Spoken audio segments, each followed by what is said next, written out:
تازہ ترین ویڈیوز کے لیے چینل کو سبسکرائب کر کے بیل آئیکن اور آل نوٹیفیکیشن پر کلک کریں تاکہ آپ کو ملے ہر خبر سب سے پہلے۔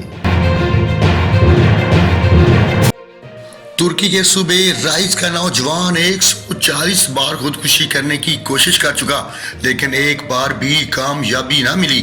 غیر ملکی میڈیا رپورٹس کے مطابق 29 سالہ حسنان اب تک 140 بار خودکشی کرنے کی کوشش کر چکا ہے لیکن ہر بار لوگوں کے کہل کرنے پر ارادہ ترک کر کے گھر واپس چلا جاتا۔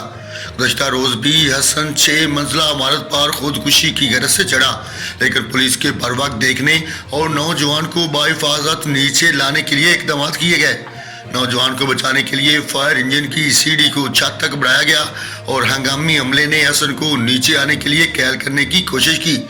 پورے 2 گھنٹے کی کوشش کے بعد حسن نے نیچے آنے پر رضامندی ظاہر کی اور یوں اسے 140ویں بار بھی خودکشی نہ کرنے دی گئی۔